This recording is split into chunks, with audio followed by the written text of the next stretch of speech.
it's a Chelsea day. So blue, baby, that's cheering pain. Talking dreams while the sky stays bright. Rest your head, but not the night. Every morning, every goal we see. In our hearts, it's Chelsea, me and you, we can dream. Oh, take me out and stand with you, bravely you talk. When to tap our take and you. Oh, Chelsea, we stand tall. We stand tall. Everywhere we give our all. Everywhere, yeah. Forever we're true. We must be. Together we rise, just me and you. In nights that you will go home. 3 hours away, so near to my home. It will look so late in river. Whoa, whoa. In the blue, our spirits fly. With every cheer, we touch the sky. In this love, we find our way. Chelsea forever, day by day. Whoa, Chelsea, Chelsea stands on. Cover up with the hand. We give our all. Chelsea, forever we're true. Together we rise, just me and you. Hey, go wake up, baby, it's a Chelsea day. So blue, baby, that's cheering pain. Talking dreams while the sky stays bright. Rest your head, but not the night. Every morning, every goal we see. In our hearts, it's Chelsea, me and you, we can dream. Oh, take me out and stand with you, bravely you talk. When to tap our take and you. Oh, Chelsea, we stand tall. We stand tall. Everywhere we give our all. Everywhere, yeah. Forever we're true. We must be. Together we rise, just me and you. In nights that you will go home. 3 hours away, so near to my home. It will look so late in river. Whoa, whoa. In the blue, our spirits fly. With every cheer, we touch the sky. In this love, we find our way. Chelsea forever, day by day. Whoa, Chelsea, Chelsea stands on. Cover up with the hand. We give our all. Chelsea, forever we're true. Together we rise, just me and you. Hey, go wake up, baby, it's a Chelsea day. So blue, baby, that's cheering pain. Talking dreams while the sky stays bright. Rest your head, but not the night. Every morning, every goal we see. In our hearts, it's Chelsea, me and you, we can dream. Oh, take me out and stand with you, bravely you talk. When to tap our take and you. Oh, Chelsea, we stand tall. We stand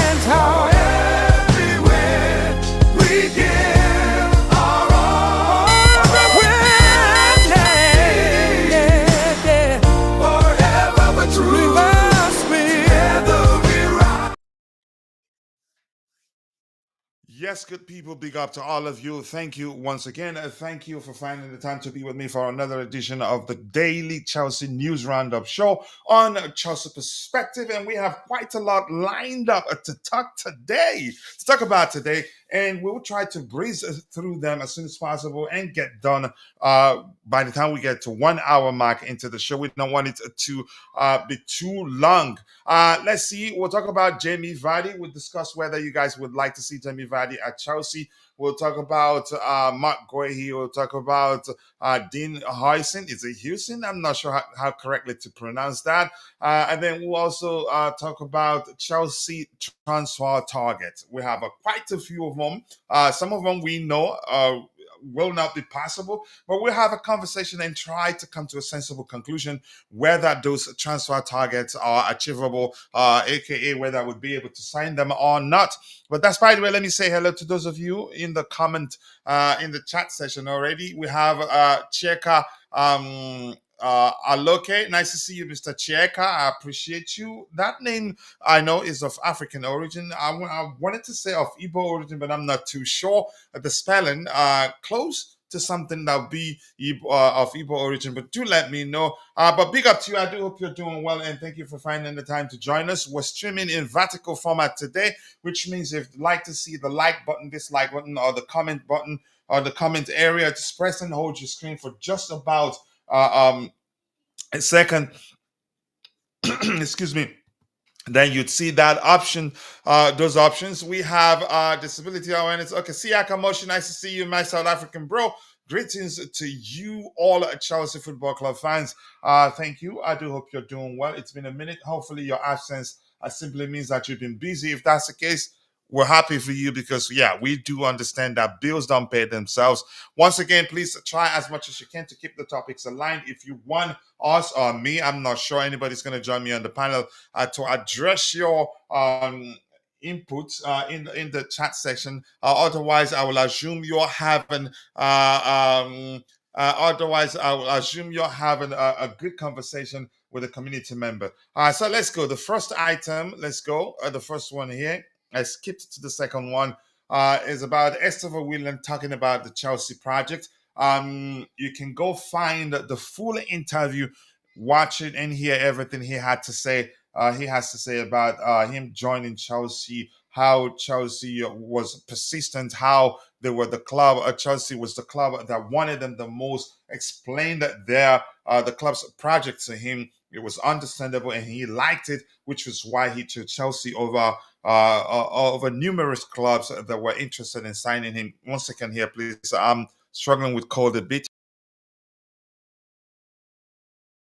Causes the itchiness in the throat, which I don't like. But here's the aspect that matters to us. The kid says, Willian Estêvão, quoting him, people do not understand how much Chelsea wanted him, that's him, how much belief they have in my potential, him. And also, people don't know about the project they presented to us.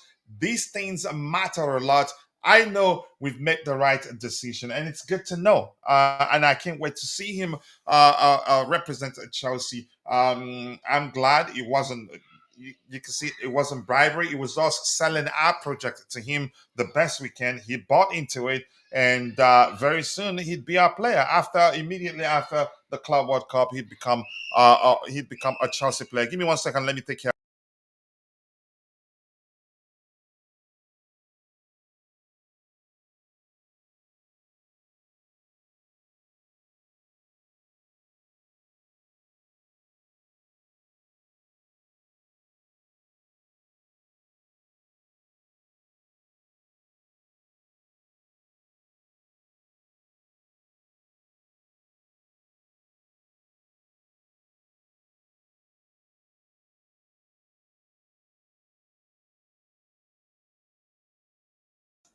Apologies, guys. It's difficult to stream without experiencing such issue because the kids are back from school and this place is not soundproof yet. So if they're screaming, I'm able to hear them from here. But that's by the way. So he's saying people don't know about the project. That's one thing. People, you can say, are not able to understand the foresight the current Chelsea owners. But that's just my opinion anyway. But the kid, he's bought into the project and he's happy to be part of it, and he's looking forward to be part of it. More importantly, but that second paragraph, there, I'm going to read it one more time before we move to the next item we have lined up. It reads, people don't know about the project they presented to us. These things matter a lot. I know we've made the right decision. That final sentence in that second paragraph, it makes me happy. Yep, I think he trusts the he has a strong belief in the project, and yeah, for him to have said openly like this that he's made the right decision, probably because he's hearing a lot of the things people are saying about the project. So we move on from that. Keep dropping the likes on the stream. The likes do go a long way. Sincerely do appreciate you all finding the time to join me this particular evening. It is 4:06 p.m.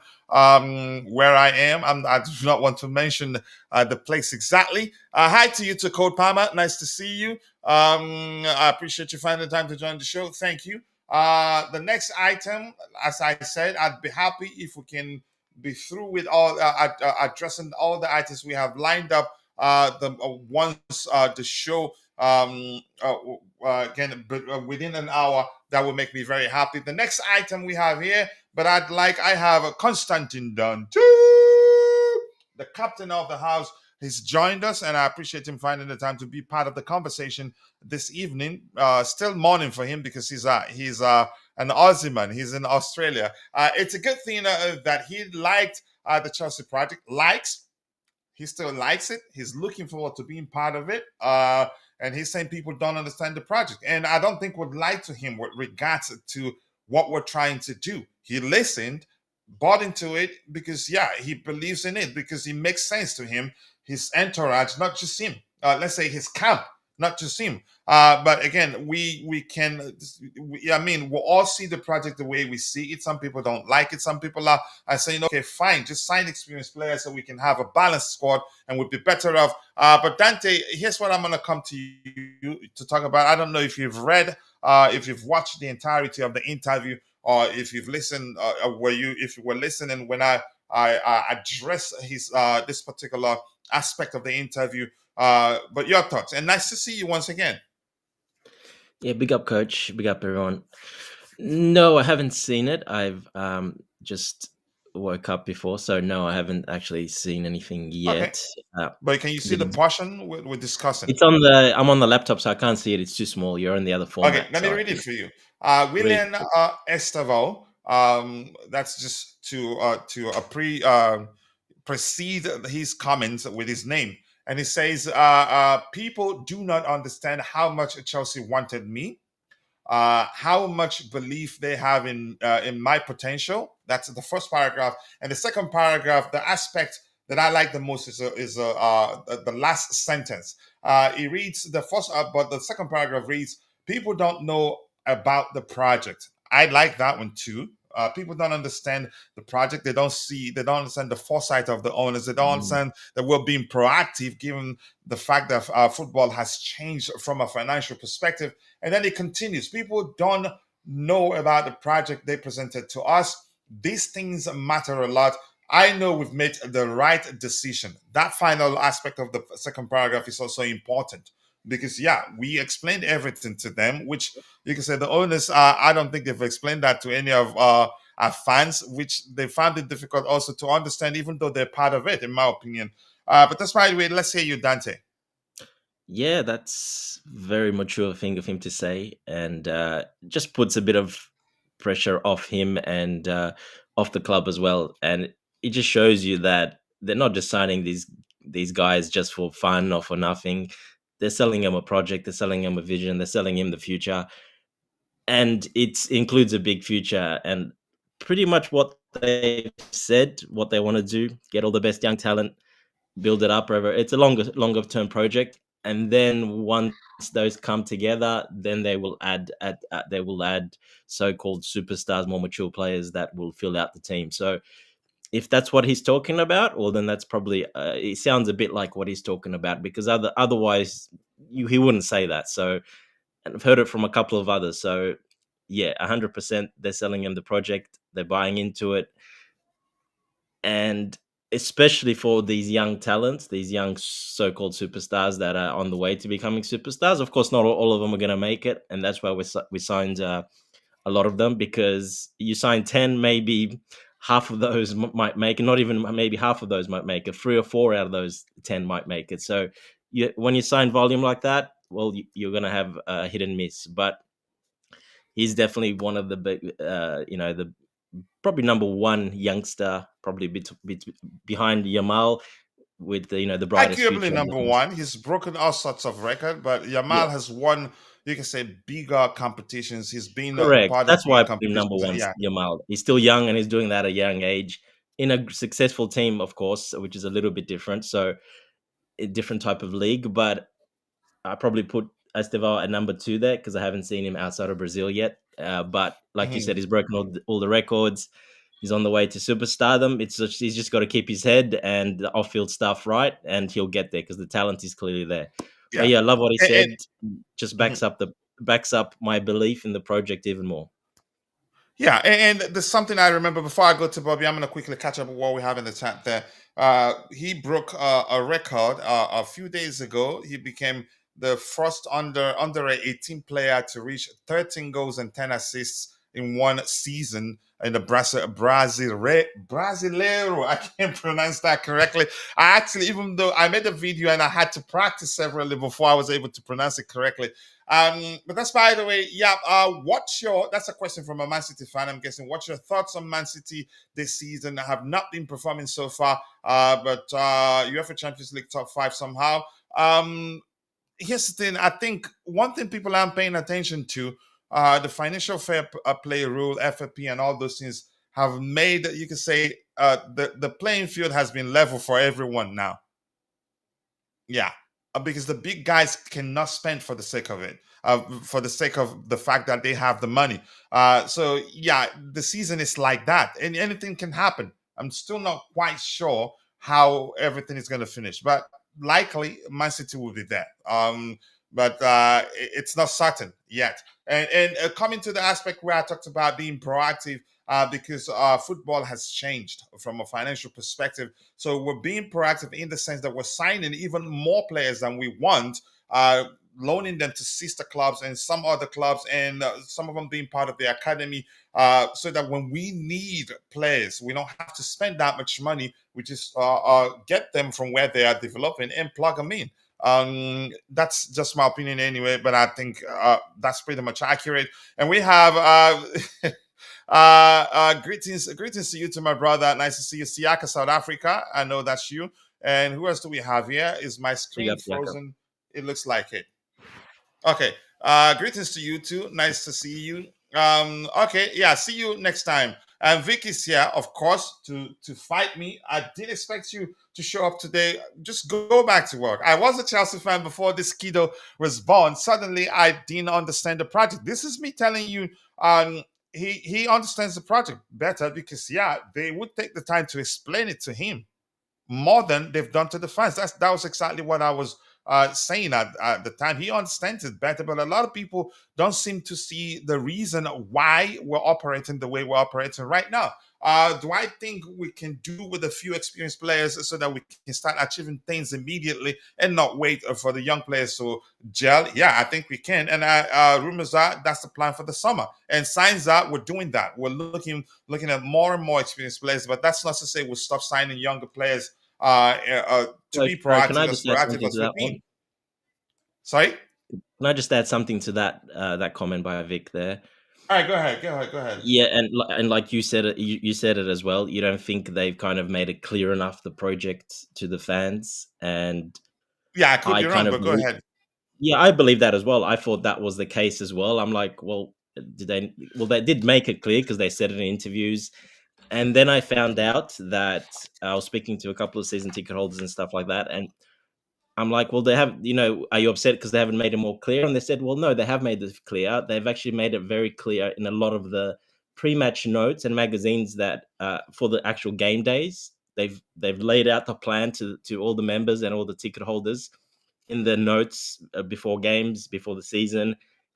So they've done it at a level where I think they've done it to all the season ticket holders, all the people that are members, etc. probably not as clear to everyone else, but they've actually done it, which I was very surprised with because they knew the project, the season ticket holders. And I asked them, so why don't you believe in the project? Well, of course, the answer was they don't trust the ownership. But actually, it's actually been made very clear, especially to all the members and the season ticket holders, which is very surprising because I didn't think that happened, but it's actually happened, and that's coming from season ticket holders telling me that they've done that to them, and they Mhm. keep doing that with them. Yeah, I appreciate that. I think a little bit of education for the fans with regards to the project, I think it will go a long way. But unfortunately, I don't know whether it's too I agree. late. Yes, Because you'd have to be smart enough to look at things and look at the reason why they started by signing experienced players and then boom, changed. That's because if they just have to comply one way or the other. They're being proactive so that for the long term, we're not going to have issues getting the players we want. I know a lot of people probably won't even listen to you, let alone understand what you're trying to explain. And Chelsea 11 is saying our project isn't bad. We just need some experienced players to help our younger players to develop. I agree. Which is why I'm saying if Kevin De Bruyne, if he's willing to take a pay cut, sign him. Even him being part of the squad is huge, even if he's not playing week in, week out. There's no way to confirm if, in fact, he's made it clear that he'd like to remain in the Premier League, which I think it's difficult.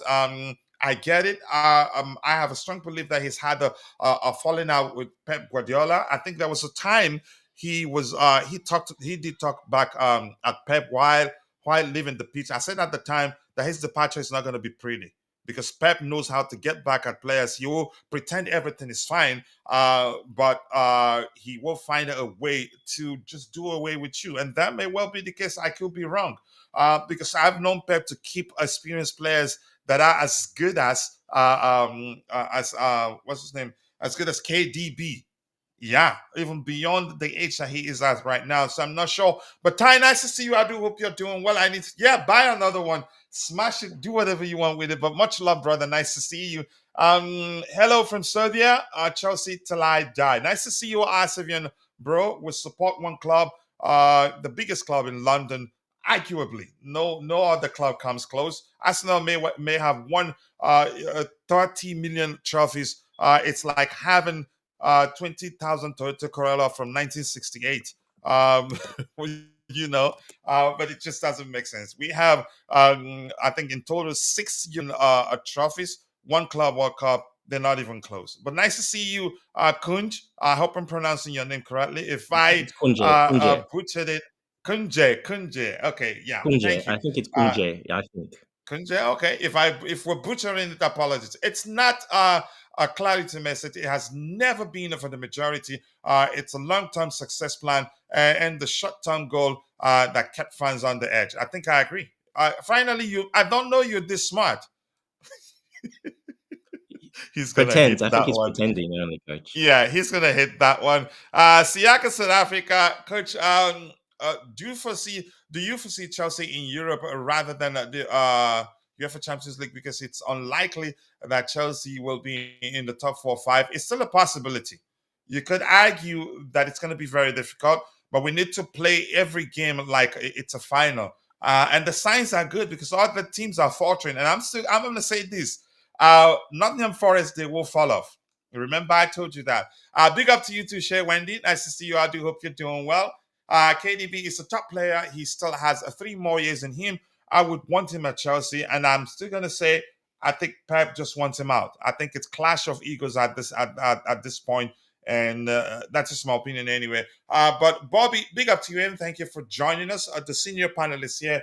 Your thoughts on Estêvão Willian's comments on the project and how we were able to convince him to join us or to buy into the project, and he's looking forward to be part of it. Yeah, big up, Coach Big up. Dante. There's some Well, things you're saying that I 100% agree with, but in all honesty, you're right. A lot of fans, no matter how the project is explained to them or is put to them, They don't understand it. It becomes a case of the more you look, the less you see. And also, the club is not going to sit down and be drawing pictures to everybody and sundry That's about their that is plans serious from for Bobby. the project. No, seriously, they're not going to do No, but that. it's serious, Nobody, but it's the way you said it. nobody, It's really funny. nobody goes into any venture and completely exposes the blueprint of their plans going forward. Honestly, there's nothing wrong with the project. Nothing at all. What has been happening sometimes that has been faulty and still is to some extent is the execution of the project. People have short memories, have very, very short memories. They forgot how the club was sold. They forgot how uh, profit and sustainability regulations have been added to FFP. They've now forgotten that the first phase of that was executed at the beginning of this season. The second phase is at the beginning of next season, leading to credence to what you said about the creation of a level playing field, certainly on the as far as players is concerned, in that you're only going to be able to um, pay a percentage of your revenue, which has already been set, I think, at about 70% from the beginning of summer last year, to now the calculation of wages being for an algorithm based on the least earning club in the Premier League. That's what's coming into force. So a lot of wages are going to be forced down, which further lends credence to the fact that what Aston Villa and Nottingham Forest in particular, and also to a large extent Newcastle, Liverpool are going to offload some people, but they've taken a risk, probably because they're going to win the league with the huge wages they're paying Virgil van Dijk.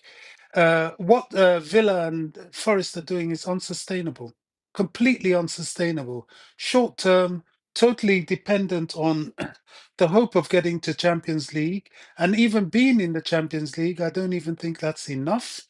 But it does bring revenue in because their wages are way, way too high. Chelsea have avoided all of that, all of it.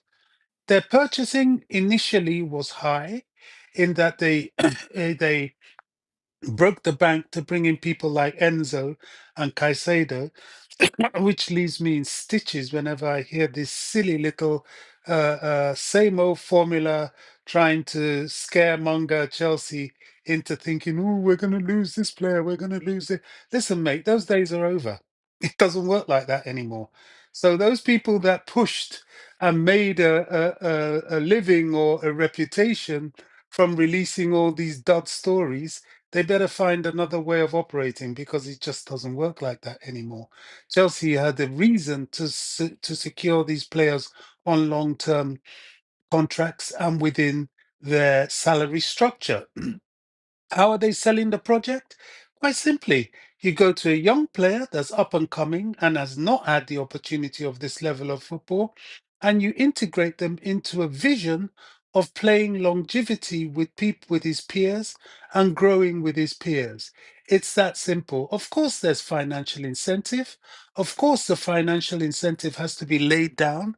But then, what the smart thing Chelsea have done is that they have a base wage which increments every year of your contract, but then bonuses, which is based on success, which further increments their wage to the point where if they optimize their performances, they could well be at par with the highest earners in football, there or thereabouts, or maybe even beyond in some cases. These people, whether people like them or not, are clever money people. They've shown us already from the way they have navigated PSR and FFP with some of the ingenious things they've been doing that nobody else has thought of before. They're very novel in everything they do. And all these people, the owners, get out the owners, and they want to throw the baby out with the bathwater. They lack vision. Throw them, get rid of them for who? Who? I've said this on your platform before. This is just infantile, for want of a better word. You know, you're talking about, oh, get rid of this, get rid of that, go, oh, we don't like the owners, we don't like this, we don't like that. There's one thing that you said, Coach, about this whole ownership thing. Oh gosh, I always lose my trend of thought when I get into this because I get so upset about it that some of the points I want to make are far ahead of myself, and I kind of get caught up in the anger. That's why it's not good to speak with annoyance. But the fact of the matter is that this ownership, just as you have said, Coach, would not have invested billions, billions in the purchase of the club, in the playing staff, in the purchase of other things in and around the club, in the purchase of a sister club in terms of the multi-club model in Strasbourg, in the investment of 1.5 billion and increasing in playing staff for the men's first team, in the knowledge of the fact that the basic principle of the football franchise is based on success. They're not here to fail. Neither are they here to lose, but they are here to set up a framework. They're looking for a franchise that will last decades. They're looking for a franchise of the power of things like Nike that we wear, Adidas, Coca-Cola, something that is international and within its sphere of operation highly, highly profitable. They've looked at football and they've looked at all the sporting franchise in America and they've said, wow, this franchise is even bigger than what we have in America, but earns less money. So they're trying to make it profitable. It's only common sense. So all this silliness is this inability to think forward and move forward. We're so stuck in a certain era. Certain fans that were pre Abramovich and so on are still stuck there. Only they enjoyed the glory. Well, we had glory days before, but these were super glory days. Those that came within the Abramovich era are still stuck there, thinking that things should still be done in the way he did it. We've got to move on. It's the same argument that we have with the stadium, needing to move to a new stadium, the same thing. So these players are being shown this roadmap to their careers and a roadmap to be part of the glory foundation of a club with the vision of what happened in the last era, your Drogbas and your Lampards and so on and so forth, to become those reincarnate into this era. It's a very attractive proposition, and that's why they're here, and that's why they're signing up. Yep. Well said, Bobby. I'll just take over because coach is having some problems with his system again. So he's trying to sort those out. So we'll keep going for him till he gets back. Sure. Yeah, 100%. Very well said, Bobby. I agree with everything you said. And it's a big problem because people cannot see the bigger picture, like you say. They're all looking short term. I mean, there's big proof there. You can see last season, everybody hated Pochettino. They wanted him out. He wins the last 5 games. Everyone wants Pochettino back in. Why are we letting him go? So a lot of fans have very short memories and they move on very quickly. It's all about results. You got to win, win, win. And it's true. I mean, it's part of the business. You got to keep winning. But when you do start something new like that, and like you said, it wasn't the most smooth handovers because it was forced. So it was forced, and they had to find someone as quickly as possible, basically. And look, even Abramovich, from what I know, he actually endorsed this ownership. Is that he had to give his final word, which ownership he accepts out of all those bids that were made, and he endorsed this ownership as well. For him to do that, I think he saw something good from these new owners, that he knows they had the right intentions. Everyone can argue about the way we're doing it and how we're doing it. It's going to take longer, but the right intentions are there. Yes, there's been mistakes, and yes, it's not a straight, quick turnaround, and it was never going to be because that pretty much, I remember 80% of Twitter was like, and a lot of people around were like, we really need a rebuild. We need to really clear some players out and really get some players new in. And once they did that, then people were not happy. Why did we do that? So yeah, you can't win either way. But I still back the project. I see So funny. some people. Yeah, No, I still yeah, back the you're right. project. That's so fun. Yeah, I still back the project. I think we're still going the right way. Once I see that it's completely not working and they're really not investing money and it's going the wrong way, well, then I'll speak up and say, no, something's wrong here. It's not. But I have not seen any evidence of that, to be honest. I think they're trying, like you said, they're trying. They're doing it as best they can. Yes, it hasn't worked out perfectly.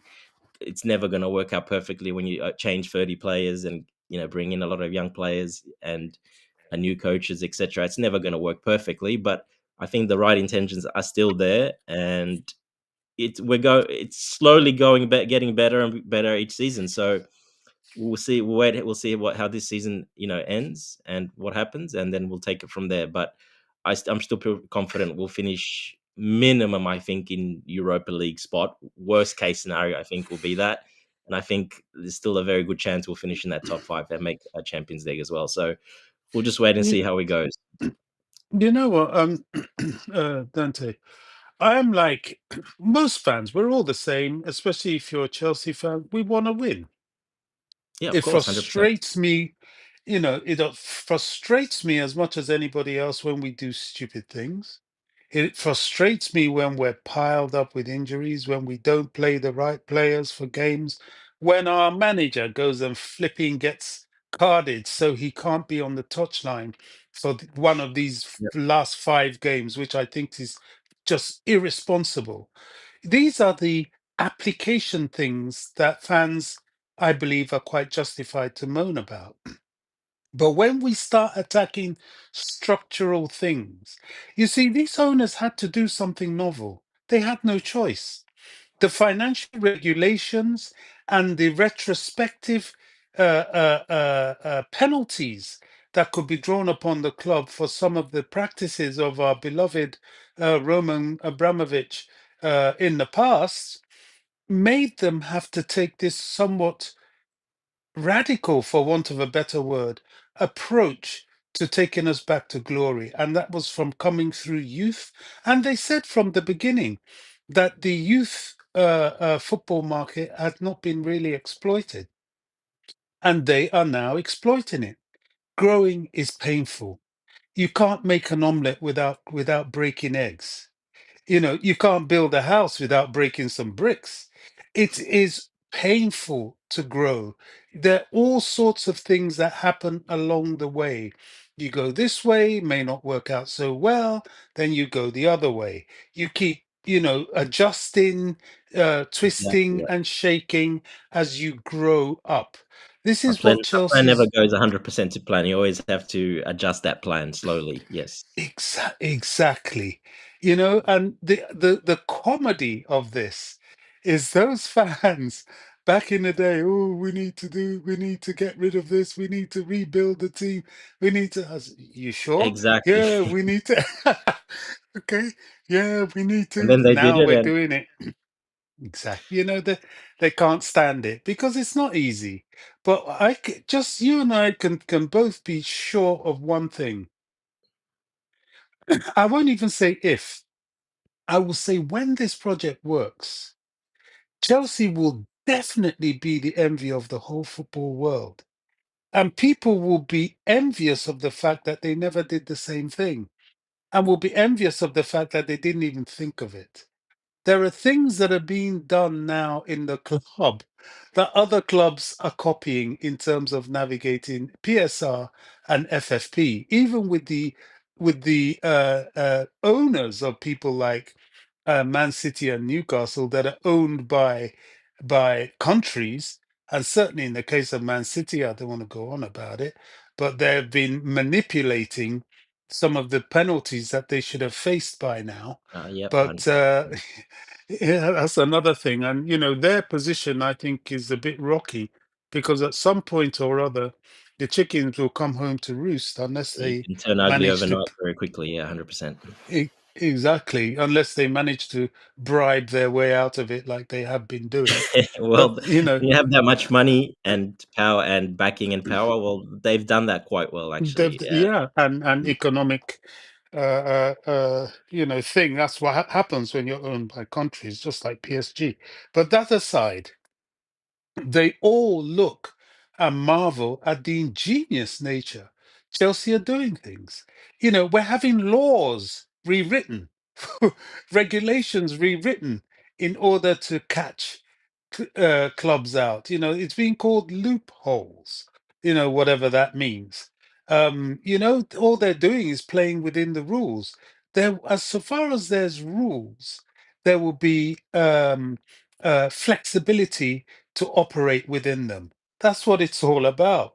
And these guys are smart enough with their group of accountants and lawyers and all these brains behind them and their financial know-how to navigate this. And I can assure you, when this works, oh my God, it really will be something. It will be something. It's not a matter of if, it's a matter of when. The When, problem yeah. is the fan base on the way, with all the hiccups and all the. I'm like you. I'm scared. I don't really want to say it, but I'm finding it very, very hard to see how we can get the Champions League position. I'm really scared. I think the team is full of weaklings, and I'm scared of playing Everton. Not to mention people like Yeah. Newcastle at St James's, and then Forest away. Not even to mention Liverpool. I mean, it's quite it doesn't look easy. It really doesn't look easy, It's certainly not for easy, but us. there is some good context behind it. I mean, we're going to play Liverpool most likely when they're already champions, which they might Hopefully. play all different type of players. Man United, when we play them, that'll be right before a couple of days before the semi final in the Champions in the Europa League. So they won't play. They've got nothing to play in the Premier League. They're going to put their B team most likely because they're going to want to win that competition because that's their way back to Europe. So I think there's a couple of games there that looked really hard on paper before that I think might actually won't be quite that hard because of some context behind that. What's going to happen throughout the season? So we'll wait and see. It's going to be tough, like Yeah. you said, but yeah, it's in our hands really. We just got to keep winning, and if we keep winning, even 3 or 4 out of the last games, that I'm pretty sure that's pretty much more than enough to get into the top 5. So yeah, we just got to Yeah, I keep winning. mean, we have to hope, and there is clearly still a chance. But I'll be back in 2 whatever seconds, the Bobby. outcome, sure, whatever the outcome, we can't um blame the structure, the ownership, and the project.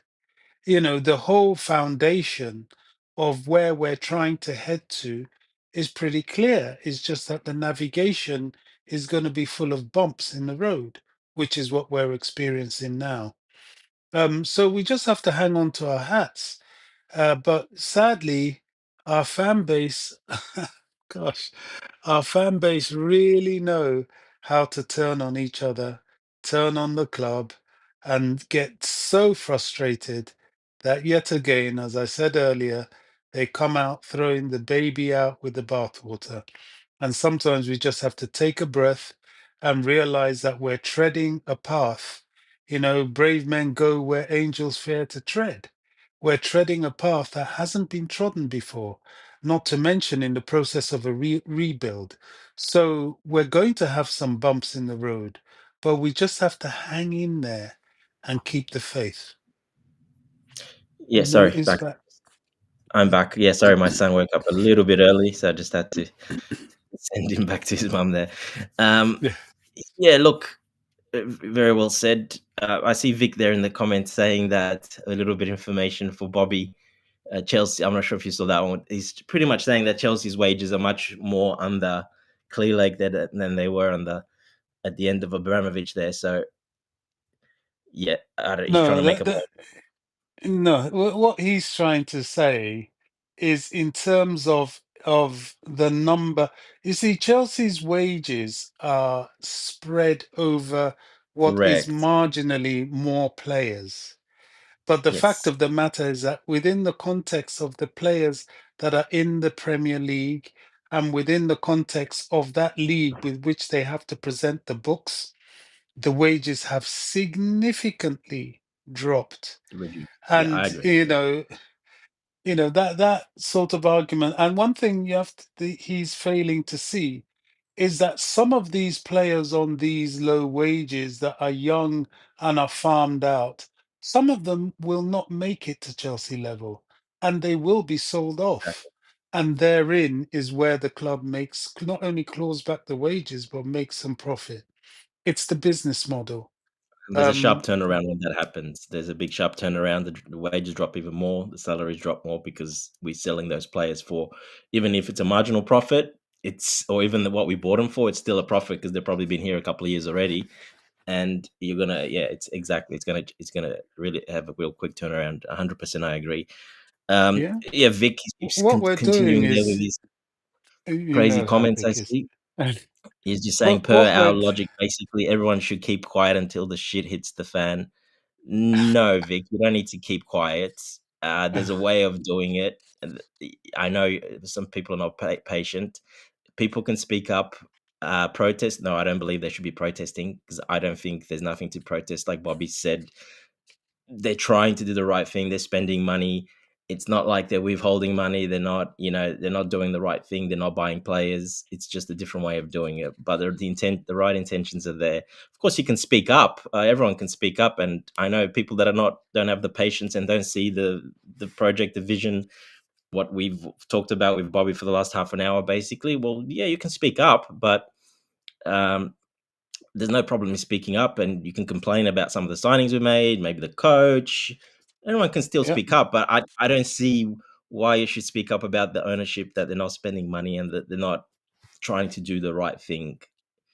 Is it Or perfect? No. they're trying to just make a profit out of the club, and they don't want to. Well, They're yeah, not focused on success, and no, they're trying to bankrupt Chelsea FC so they can liquidate the club and make a lot of money off it. That's what pretty much the minerals view of, and a lot of the really hardcore ones. That's what they're trying to do, and they're going to sell Mm. absolutely every player and then make a lot of money and basically bankrupt and really put down and relegate Chelsea to the championship. That's pretty much the plan they think that they're trying to do, which is a shame Yeah, people are thinking that way.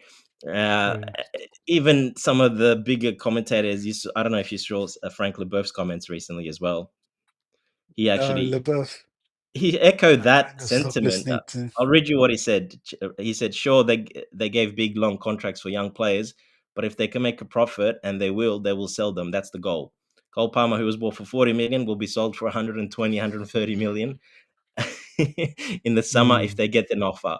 They want to make money, and that's what it's about: buying young players, flipping them, and making money. That's what Frank Leboeuf is telling everyone and Chelsea fans. This is what I mean. Have you seen any evidence of that at all anywhere? No, no, How none can at he all. speak like this? Where is the evidence behind this logic? Well, it's because they themselves are very short-sighted. It's these people are businessmen, and there's a turnover to their business. Okay, you buy one business, you bankrupt it, and you sell it off for profit. Then where do you go? You've already been known for doing that. So you have a full stop in that market. They're not that stupid. I mean, I Exactly. can't understand. I can't understand. I understand concern for the club, but I can't understand this level of scaremongering panic. I just think, well, we're all different, I suppose. Some people will always think in this way until they actually see what happens out the other side. Maybe so. But it's not a sensible way. And I can tell, I really put my neck out and say, this is not what this ownership is trying to do at all. They've worked too hard, spent too Yeah, much and I money, agree. I'll put my neck out. you know, Yep. made too many plans in order for this to succeed.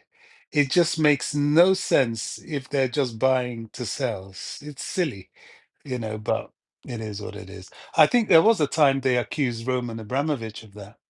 Can you imagine? Roman was accused of that. Yeah. Oh, he's only here. He's only here to put money in, and then he'll eventually sell the club for more money. They said that for years, for years.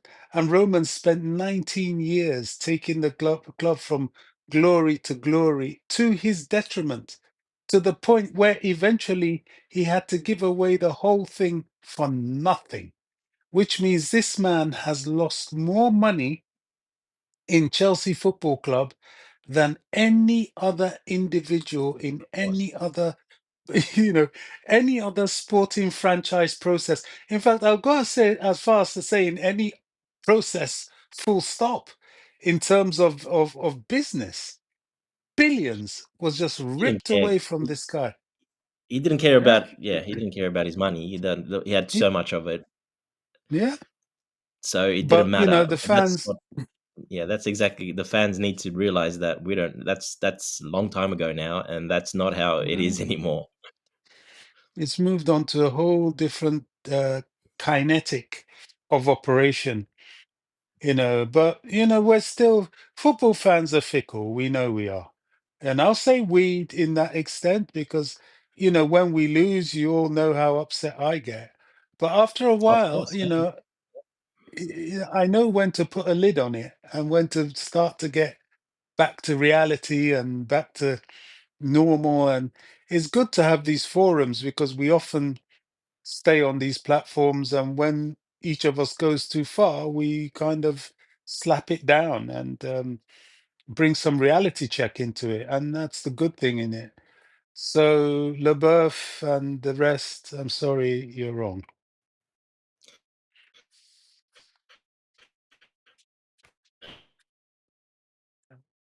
Is it just two of us still, or I can see our coach is off? Where did he go? Look, eh,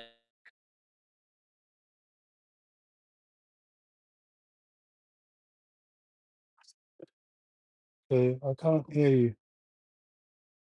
I don't know if you I guys don't can. know what. Oh yeah, I can hear you, coach. Okay. Dante has connection issues. yeah, got you. Sorry, coach. I got cut out too. Okay. Dante has connection issues. You're echoing. Yeah, you're okay, coach. I don't know what you did. You cut me off too. It was all echoing because I was listening with the other system. Apologies to you Okay. guys there. I'm afraid of going to the chat because all they're doing there is just Just especially Vic. it's My just goodness, he needs to it's just really. fighting me. I don't He's like it, fighting you and there, and he needs to be careful what he says there. He and needs to have a little I'm bit more I'm respect. concerned because the Bluetooth game just joined too. So Beautiful game. He's fine. He's all right. all He right. does it So in a humorous way, so that's fine. But Vic needs to have a little bit more respect when he talks as well, please. no, Vic has no respect. Vic insults me a lot. Uh, but that's by the way. Let's hear what they have to say, and I appreciate you holding the fort. I'll come back. Were you saying something? Sorry, I apologize. No, no, catch up with the chat. There's quite a bit to catch Okay. up. What? Where did we stop? I'm just gonna go from anywhere. And Maresca is the right guy. Okay, that's off topic for now. No, I will never get your point because I asked him. You get my point when he talked about the salary. I said, had we continued with with our old wage structure, that the totality of the players' wages would be a lot more. Had it not been the fact that we changed, we're now going with highly incentivized salary. That's why it's even as low as it is. So I'm not concerned about him mentioning that it was lower under Roman, in my opinion. But he also did say something that I'm not well acquainted to, that Roman actually cut down the salary that clearly blew it up. So I'm going to do my research. So chances are he's correct and I'm wrong. We're here to learn from each other. That's not true that it will be That's more. not true. It is That's not where it true. is now because of the signings made that have not been beneficial as well. I'm not sure what to make of this your particular comment, Ty. I'm still sticking with my point that had we continued with the old wage structure, that it'd be a lot more, because it's not going to be incentivized. It's not going to be based on what we win or where we're at. And even at that, it was still paying a lot less than we're paying. The issue is the number of players we have on our wage bill. I think that's the issue. I'll take my time to research that, and you and I can debate it. And that's why we're different here. It doesn't matter your opinion. We try to make sense of it all. I disagree, and I'm quite sure you're coming at me off the bat, and I'm coming at you off the bat too, saying I don't agree. Because, yeah, it's only a few players that are again under our old wedge structure, which is Raheem Sterling, I think Reece James, and who again? Ben Chilwell, Yeah. any person, Chalobah maybe. Yeah, but they got paid because we got them. Yeah, their wages were paid by other clubs, so you got to look at that too. So my point is, even if it is more, it is based on the squad size, in my opinion. Not necessarily that they're spending more. Overall, technically they're spending more in overall player salary, but they're paying a lot less, which is why we're not even able to attract certain players, because we don't pay as much as we used to pay before. So you're coming at me off the top of your head, and I'm coming at you off the top of my head for what I think makes sense, and you're presenting what you think makes sense. Let's see if you can say some of the viewpoints that just Vic, stop insulting me. I know where you live. So, Ty is saying we splashed millions. We have billions in debt as well, and no one talks about it because it's not something that is new. There's hardly a club that did mention that's not in debt, some measure of debt. Big clubs especially. Go check that of Manchester United. Go check it. Check Arsenal, Real Madrid, Barcelona. Big clubs, that's their thing. So it's nothing new there. It's not even something I'm concerned about. And it's not something you can say you can say has become out of hand, that it's a concern. We can all be optimistic and expect utopia, but the flaws need to be discussed. And I don't like how it's disregarded. It's not disregarded. The flaws in question you've mentioned, they're the reason why we've heard some proclaimed expert come out and say Chelsea will be in trouble next season because of FFP or because of PSR and all that. So we're not disregarding it, but people have done the calculations and come out and say Chelsea are actually fine. That we could actually spend a lot in the summer and still be fine. Yeah. I'm more concerned of us not bringing in enough money from stadium revenue, because of the issues with the pitch owners and all that. But that's a small opinion anyway. Dante, where you saying something? I'm just saying I don't understand why so many people are worried about billionaires' money. I don't understand why people are looking at the money side. This is football. Look at the football side. We're talking about football. We're not talking about money. We're not economists. We're talking about football and the football club. You're worried about billionaires losing money. I mean, as long as they're still spending, and they have been spending, and they're investing into Chelsea, and they have been investing, I don't see no problems with it. Why everyone is so worried about the finances? I don't understand. They have such big companies and such big pockets to back themselves up. Even if they go 10 billion in debt, they can back that up because they know they'll make it back long term. They'll make that money back and twice fold over even longer term. Because they wouldn't even commit if they're not going to make profit in the future. They will not.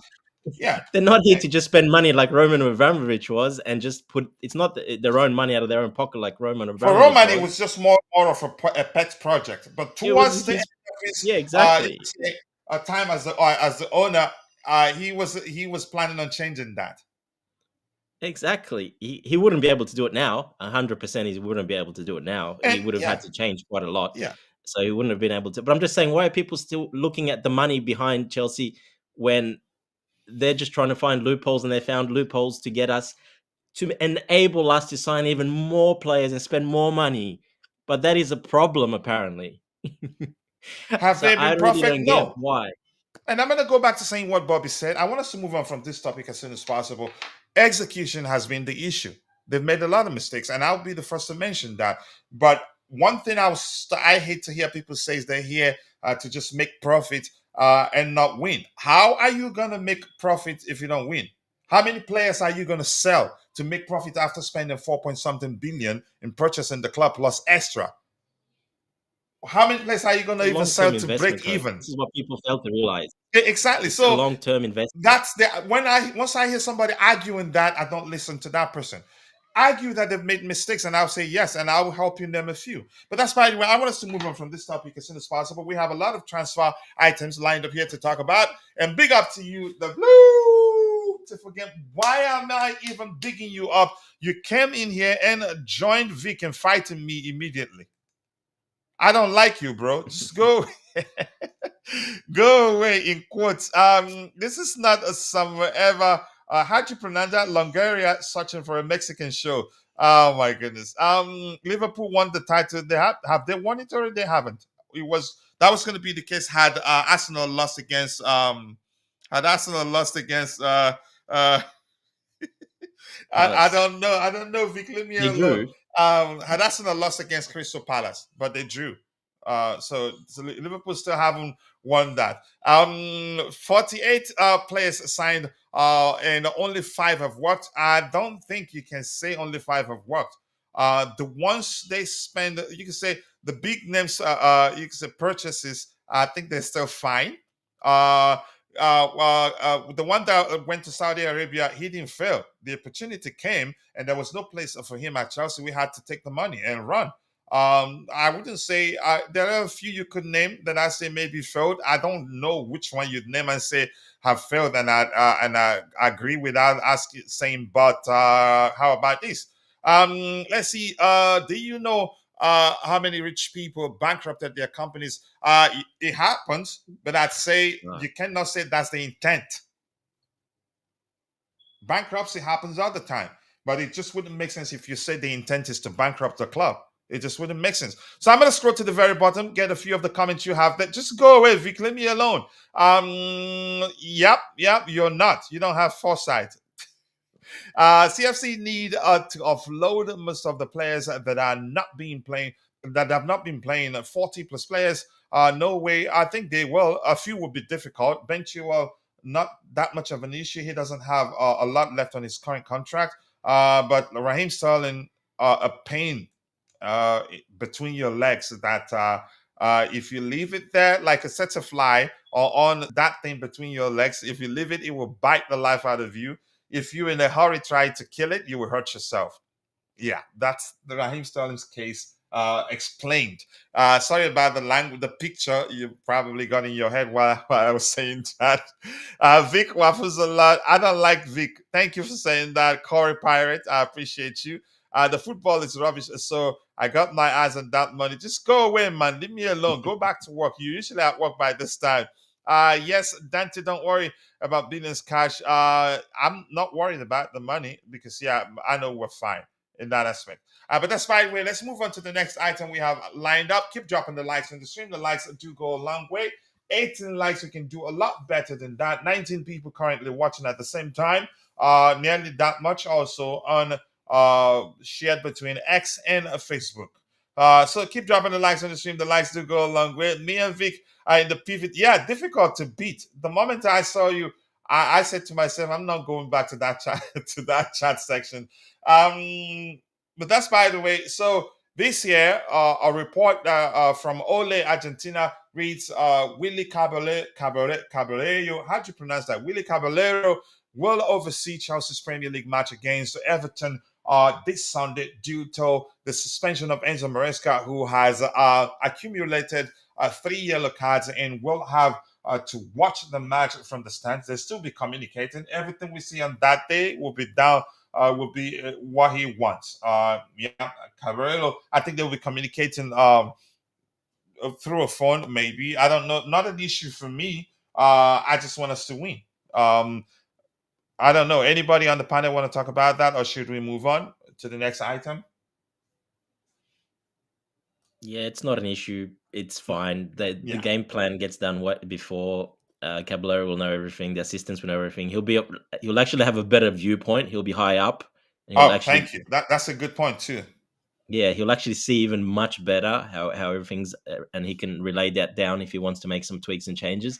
So it's not really that much of it these days. Not disadvantage with technology. It's a little bit of an advantage actually. Yeah, because he sees a lot more. What was it that Tottenham manager? He was. He say. I think he is. I don't know if he's a Tottenham legend. What's his name again? He during games he'd go to the stands and stay with the fans. Yeah. Look, I'm And actually surprised. I'm as a surprised a lot pundit, of he talks a lot of yeah. nonsense though. Even as a manager, he wasn't that good. What's his name again?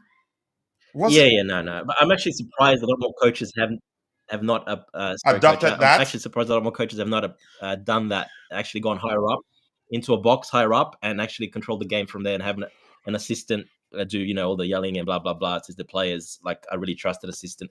I think that is much more beneficial in the modern game to be higher up and watching everything and seeing how the formation lines up, how players do their jobs. From down low, you can't see nothing. You cannot see anything they're doing properly. Mhm. You can a little bit, but really, You can say a more you have a complete view from the top. You see the entirety of the yeah, pitch, positioning of the players and everything. Yeah, correct. And what they're which is doing why correct when they're I'm not quite sure going you've back. heard the Yeah, saying that viewers see the game better than the managers. Sometimes viewers will see something they do. and be Yeah, requesting for a change, but it usually yeah, takes time before the manager to see it. exactly. So I'm surprised they haven't gone that, because a lot of the American sports and NFL and that they have their defensive coaches, offensive coach up in the stands in a box, looking and controlling every single play from up the top. So yeah, I'm surprised that someone hasn't done that in the. You never know in the future, something to look out for, but I wouldn't be surprised one day we'll see that happen. Yeah, it could happen, or probably just give with an iPad, with an extra camera from the club, give the coach the view he wants. It's easy, really, in my opinion. Big Well, up they've to got you the to pads, the. you're right. They've got the pads, but that's more for replays. That's for replays. Okay, Yeah. okay. The blue to again, big up to you, says big up coach and panel. Not staying long, bro. Bless, smash the like button, people. See you next time, bro. Always nice to see you. I appreciate you finding the time to join us. What else do we have here? Is this just a blank space? It is blank space. Okay, we have this one. David Austin and Mark Goehe is among those Chelsea are considering. What are the other names? I think we have one of the items we have lined up here lists all the players that we're looking at. But for the defensive area, since we're seeing Mark Gray on the screen, we have what's his name? We're looking at Dean Huijsen. Is it Huijsen or Huijsen? Huijsen. We're looking at Dean Huijsen, and Dean him. Huijsen. Yeah. Any other defender? I don't remember. I think it's just the two of them. Coach, I opened X before, and I've just seen us linked to 100 players. To be honest, Yeah. A lot. Yeah, but and we're still like which? 2 months Okay, go away ahead. from that. So, like, yeah, I don't know. It's going a bit crazy at the moment. It So many is. players we're linked with. Of the defensive players, which one? Okay, let's just stick with Mark Guehi and Dean Huijsen. Which of them the two players do you prefer? Me personally, for this squad at the moment, I think we need two. In my opinion, I think we need both of them. I would go for both of them if I could. If I was to choose one at the moment, I would go for Guehi, Why and that's Guehi? because of We have that's you. because of his I'm guessing. experience. Go ahead. Go ahead. His experience, his positional play, his leadership, and yeah, the way he plays, we don't have a player like that. And you can say we have enough. We have A enough defensive ball playing defenders. We player that won. plays like him. Being a captain for Crystal Palace, he's there, been done the big tournaments. The next step for him is to move to a bigger club, and I think that's going to happen. If it's not Chelsea, I think it will happen. Probably Newcastle or who knows what other clubs. But I think he would be much more beneficial to our defenders than Huijsen. But I would take Huijsen as well. I wouldn't say no to him, Is but I it still think either we need or that leader at Huijsen, the or back are as we well. looking at both? Is it either him or Huijsen, or are we looking to sign both? That's one thing I do not Look, know. the news is we're looking for one centre back, So one more experienced centre back. will it So be either him or Huijsen? I think there's one more player in the list. I can't quite remember who that is. Well, let's not forget we've already got a centre back we signed in the early transfer window that's coming, and that's Sa from Strasbourg. So we've got another central back actually coming into the squad already. Ooh, okay. But here's the thing. I don't know if There's it. If So it I Mina. think Go that's ahead, Bobby. two. I think that's the two. I think Sa and another one. There's Mina. They have to decide what's going to happen with And him as well. Selmina, I'm not sure. I think he has to. He probably goes out on loan because he's been with us, and it's not like he's injured. If that's the case, do Yeah, let he'll me go on know. loan. What? No, he's not injured. He's just been training with the first team and not playing, and not even in the Conference League, which is, yeah. I don't think he got registered though for that. So it's a bit of a tough spot. He can't really play now in these last games, and there's no cup games to play either. So I think he's just going to train, and I think they'll make a decision off season to see what they do with him. But most likely will be a loan, because if he would have been ready, I think he would have already played. Does he not have enough points, or why hasn't he been registered? Because at some point when he newly arrived, let me just, I think that be the most correct way to phrase it. We had defensive issues. The fact that Maresca didn't push to get him registered, or we didn't hear anything to the effect of us trying to register him, but he's not garnered enough playing points to get a work permit. I think Maresca, it just seems as if he doesn't like him. Well, that's we can't see behind the scenes what happens in training, coach, and we don't know what the off-field stuff happening. We haven't seen him. That just tells me that he's not ready, he's not good enough, or it's just bad timing as well. So I don't think we're going to see him this season at all. It doesn't look like it. Bobby, you want to add to that?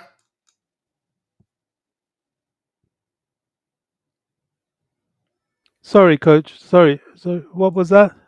And Salmino, the Argentine kid Hmm. we signed, he's been training with the team for a while now, but surprisingly, it doesn't look like Maresca likes him. That's just me speculating because I'm not sure.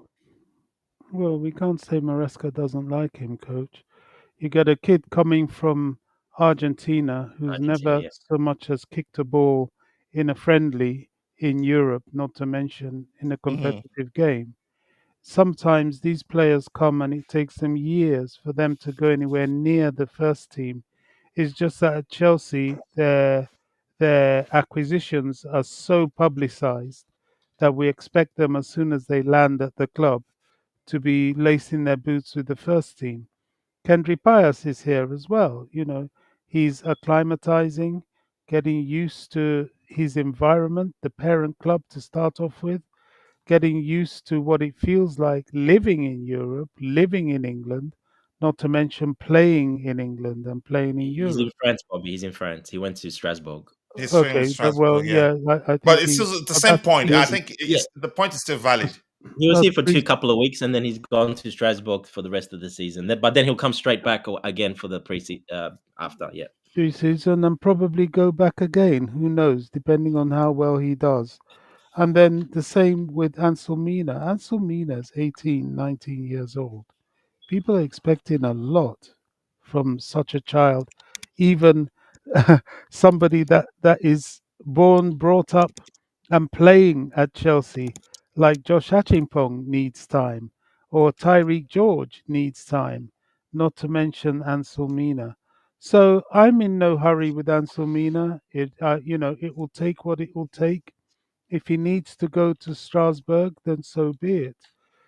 He can go and develop there and show us what he's capable of. Remember, when we bought these youngsters, what we bought was potential, not the finished project article. Yeah, I agree with you. Let's quickly compare. I'm going to catch up what we have in the chat. Then we will compare Mark Guehi's numbers to that of Dean Huijsen. I'm confused. I'm not sure how to pronounce his name correctly.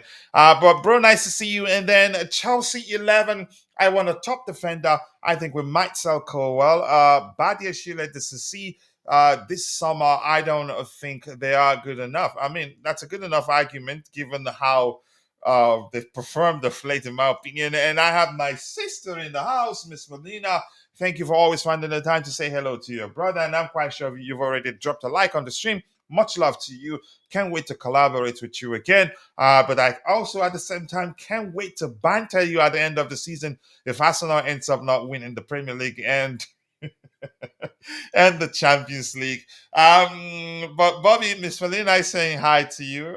She recognizes the voice of a legend on the panel. Yeah, big up, Um, Miss Melina.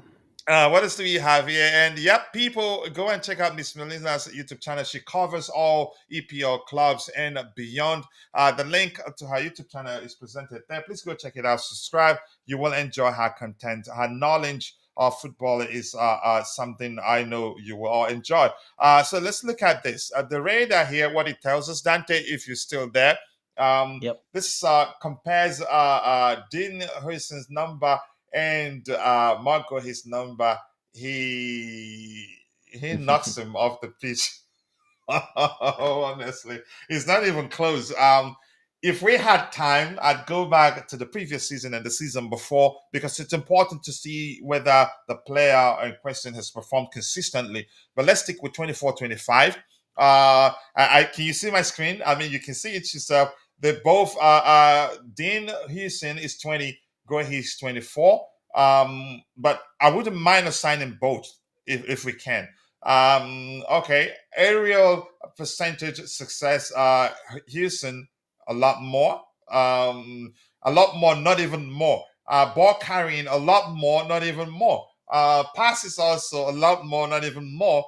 Forward passes slightly more, but progressive passes a lot more, and defensive actions a lot more, and successful dues a lot more than Guehi. And I think I picked the correct season 24-25. He's played 4 more games than Mark Guehi, who's played 20. No. Sorry, what's the minutes? I'm mixing things up here. He's played a lot more minutes under his belt this season. 3,055.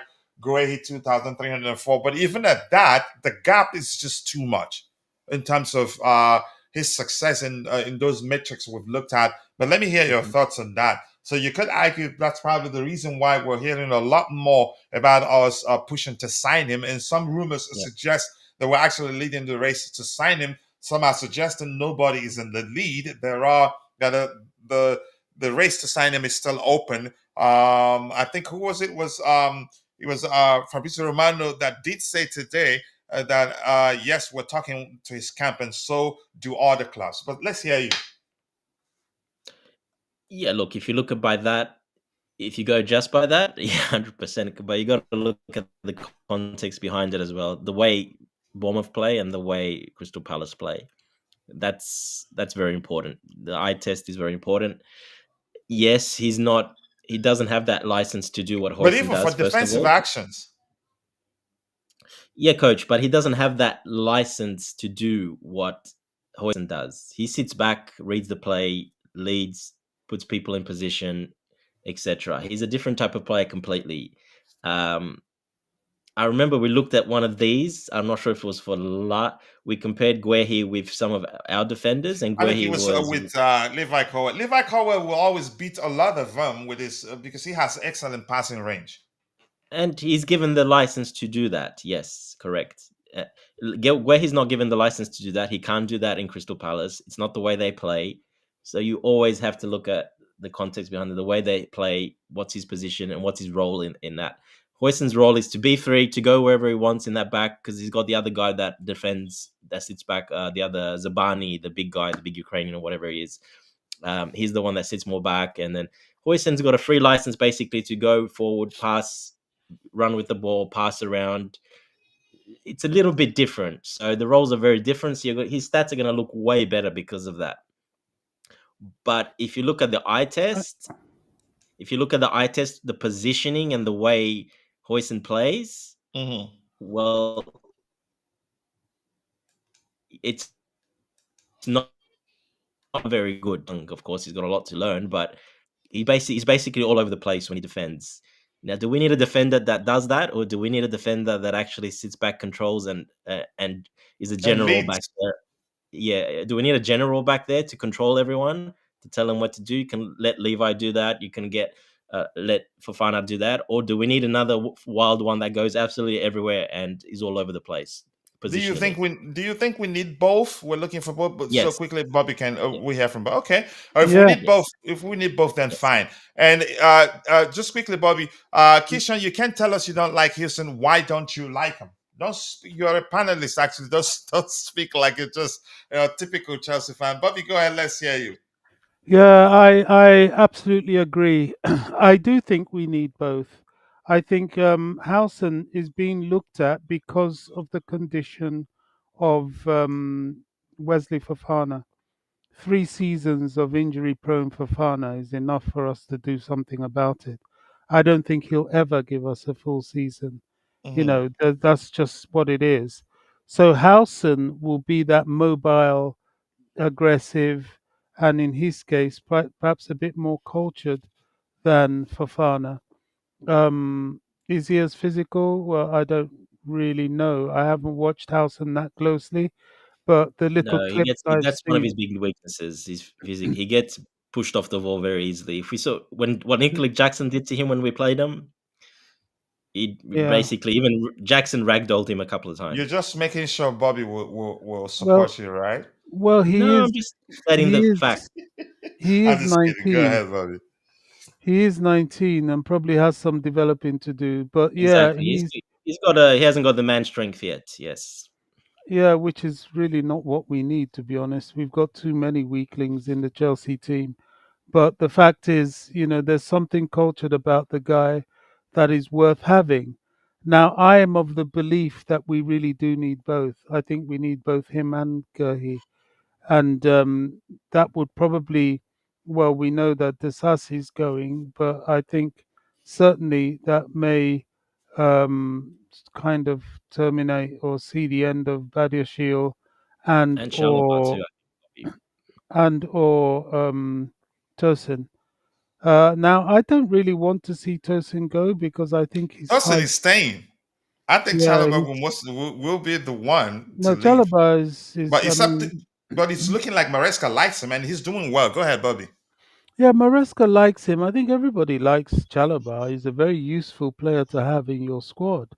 But he was earmarked to move on, and probably he and Badiashile and what's his Disasi. name, Tasasi, will need to pay the price of the returning Gurhi and the acquisition of Hausen. Gurhi, I think, is very important.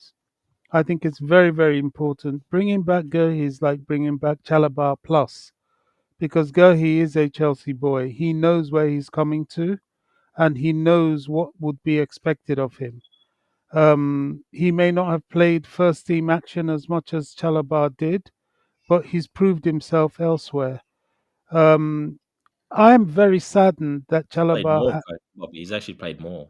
yeah, but I mean, in terms of at Chelsea, Oh, at um, Chelsea. for the Chelsea first team. I'm saddened by the fact that Chalobah is likely to be moved on. I'm very saddened. I He mean, has we're been not too certain. He's proven to be. You could say there's Houston of late. I think you could argue he's one of the preferred CBs we have at the club, definitely, and he's definitely, taking the opportunity given to him. If he if he performs consistently till the end of the season, we may well start seeing another case of. Let me Like, just phrase it this way. Let me I use don't a know about more relatable consistency, term. but He may well do a Kukurea, and that's it. I yeah. don't know. I hope so. Chalobah is a very somewhat underrated player to some extent. He reminds me to a lesser extent of Cesar Azpilicueta.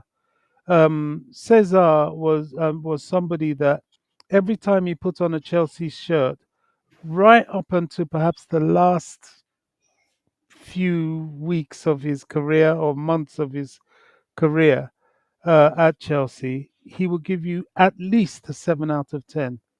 Aspilicueta will come on 7 out of 10. He was a real steady Eddie. Yeah, Chalabas had his moments, especially when he was coming back from injury. steady Eddie. Yeah, but broadly, Chalaba will give you a shift. He will be. more reliable than he is Always unreliable. gives 150%. I give him that. Absolutely, he always tries. I give him that. Yeah. So, as you said, if between now and the end of the season he rips up trees, then it's unlikely he will go. His fortune might change because he really wants to stay. Yeah, Um, he always re- has done And I and think it just always will do. depends what he's told. If he's told we want you to stay, we want you to be a squad player. Now, if he accepts that, okay, but he might not accept that at his I age right think. now. Yeah, I agree. I think the reason the club pushed to sell him was the moment Bayern came calling, he was all for it, Exactly. Yeah, and that's that's because they yeah. showed him they didn't want him. No, I didn't think anybody showed him that because he was concerned that the Sassi was signed at the time. He was That's being offered of course to. I'm speculating, and I wasn't there at the club. I don't work for the club, but the rumors started circulating that if we sign the Sassi, that he's probably going to leave. So everything aligned after he pushed to join Thomas Tuchel at Bayern, but. He's been He one of only our did best that defenders after of late. I give him that. we tried to send him off to Forest, and he didn't want to go. Okay. When you say of late, coach, do you mean the last game or two? And like you can say, our last 3 games has been one of our better Yeah, yeah, defenders. the last No, couple of games. yeah, But before that, he was making mistake after mistake. He yeah. actually been really bad since he came back from loan. Let's see how consistently he performed from now to the end of the season. That would say a lot. You don't like. It's not like you don't like him. You just don't want him. We need someone physical. You can say the two other panelists we have here both agree with you, but chances are, I think Dante did say that we're looking to sign Huijsen and also what's his name, and also Guehi. Guehi is needed given everything the panelists have explained. He can be physical. He can lead also, and I think Dante did put it. He did present it the most creative way. Do I want a player who will be ball playing, or do I want someone that will sit there, get the job done, and lead the back line? I want that. We like Yeah, leadership. and we lack physicality, Yeah, we which like I think we physicality need too. that. Yeah, yeah, that's another point. What else do we have here? Why is that blank? Was it deleted? Let me see. Or I maybe it think it didn't will load the message. matter if we qualify for the Champions League or not. I think we'll see players like that come in if we do. If we don't, well, then I think we'll continue another year with the youngsters, let them grow together. I think that's been the plan all along, and I think that will only get pushed forward if we qualify for the Champions League. Yeah, and this is David Austin on Dean Huijsen. He says, on Huijsen, I'm not aware of a front runner between them, Chelsea and Liverpool to date. Real Madrid have always carried huge appeal to Huijsen. We hear, but so far they haven't moved on this situation, and I am sure he is philosophical about that. Okay, I don't want to. I'm not sure what to make of this particular report. The most important Saying point they can't there, afford him, basically. yeah, the most important point there is that nobody's leading the race to sign him at this point. Just like I think Fabrizio Romano did say that the race to sign the kid is still open. I know there are rumors suggesting that Chelsea are leading the race to sign the player. We'll move on to the Another next point item. with Yeah, go another ahead, point Bobby.